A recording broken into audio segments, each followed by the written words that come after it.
On today's Throwback, we're having a look at the NECA Ghostbusters, Terror Dogs, Vinz, Clortho, and Zuul. I decided to have a look at these, revisit these two figures, because it's still one of my personal favorites and something that I still have out on collection or on display now. I also wanted to go back and just have a look really at both dogs at the same time, because there was really no sense in covering them in separate videos. They all theoretically are the same dog, just different changes slightly to the heads. The dogs themselves are super cool. Not superposable, granted. They have some posability issues, but for the most part, they're super cool looking collectibles. And when I do display them, I do tend to display them side by side. Exactly, well, not quite side by side, but almost like how they are in the movie, kind of just bookending themselves. If they look slightly different, it's because one has different horns than the other. The smaller horns, or the horns curving down, is Zuul, or Dana Barrett.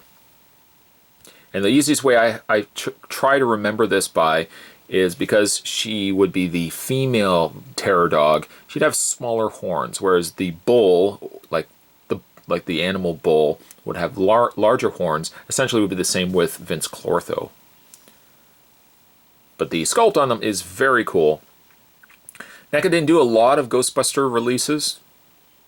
They did Gozer, and then they did Slimer, and then they did essentially the two Terror Dogs. I think they were gonna initially do more, and for some reason, one reason or another, maybe they just didn't get the license, or they let the license expire. They didn't opt for to give us more figures than that. I never picked up Slimer. I never picked up Gozer.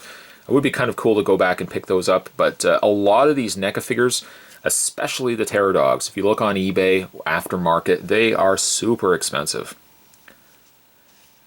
Pleasant to say, too, that they all have light-up features, both of them.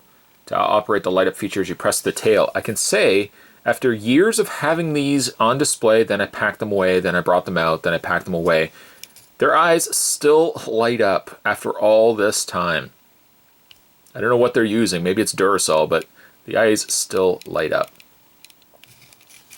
There you have Zuul. Put her right there. And then you have Vinz Clortho. And again, just basically the same terror dog. I don't think the bodies are really at all different from one another other than the head. You can see how the horn on Vinz, now this horn got a little squished, unfortunately. The horn should be fully extended out. I might use just the hot water trick to heat that up, manipulate it. But Vince's horns stick straight out versus Zuul's curls down. And there's a couple of other little small details, but they're all pretty much similar to one another. Little side horns, see the tops there, there's some horns on the sides. Carries over for both dogs. Really the only difference is the main horns. Vinz, like Zuul, also has a light up. Again, just pressing down the tail. The eyes light up. Almost a ruby red color. Very nice touch. I will say slightly with these, they are pre-posed. Yes, they have articulation, but the articulation with it being as it is, when you rotate certain things like the legs, they're all swivel hinges. When you rotate things such as the legs, it does look off. So when I display them, I basically just line them up to the way that they should be, and I just display them like that. That's about all I do really with them. They're not really so much action figures. They're just awesome display pieces that, again, I have had out on display, and then just moving and changing around collections and the way I had stuff displayed. I put these guys away, and I wanted to bring them back out and have a look at them again in another video. So they do have posability also in the mouths. One mouth, well, both mouths open and close.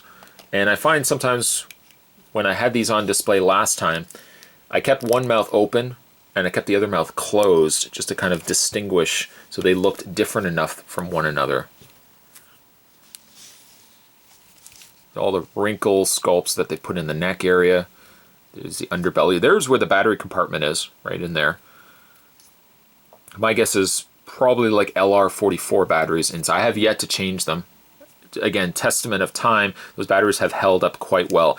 I might be inclined also, I might be also inclined to take the batteries completely out now that we're doing a throwback of these guys, just so the batteries don't leak. I would not want that to happen and ruin the awesome effect of having the eyes light up. When it comes to posability, the posability on both of them are exactly the same. The head does rotate, just a straight swivel. As you can see what I'm talking about though, them being pre-posed, you can only really move them certain ways before it just looks disjointed from the rest of the sculpt. The neck does also have a hinge point too, but doesn't really rotate all that much. The shoulders, which I thought initially had articulation, in fact, posability-wise, I thought they were there when I first did the review of these, but it turns out they only have a swivel point in the forearms and both arms there, and also on the legs. And this one leg just completely defeats the purpose of having the leg posable, because you're not going to have the leg this up like this unless Pterodog wants to take a pee somewhere. Again, you would just want to have the leg fully extended out and display it like that. And as mentioned, both dogs have the exact same articulation, same arms, legs, and head, neck. It's as cool as these guys are, it's surprising that no other company has released these. Diamond Select took a stab at it with Mini-Mates, where we got Pterodog Mini-Mates, but since then, we really haven't gotten much.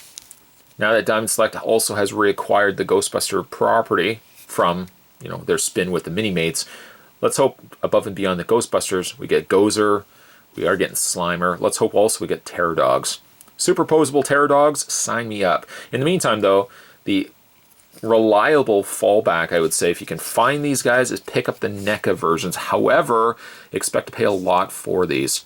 Sealed, if anything, you're probably going to be paying, I'm going to say probably maybe about $80 to $100 per dog. So again, like, these are expensive. Worth picking up if you can find them, but only worth picking up if you can find them for a good price. Today's throwback, Spot was having a look at some of his favorite collectible figures, and these particular ones, I might even end up putting them back out on display because I've forgotten actually how cool they look in person. That's the beauty of sometimes when you go back and have a look at your collections, go back and look through some of the totes of things that you used to collect and used to display. Sometimes you can find brand new love for things that you used to have on display that they really belong to go back out again. Also really cool bookends too. They don't really hold books, mind you, but cool little bookends also. Yes, today's throwback, we're having a look at the NECA Ghostbusters Pterodogs. We're looking at Vinz Clortho, and we're looking at Zuul. Stay tuned, guys. Spot's going to have more throwbacks heading your way. Thanks for watching. I'll see you next time.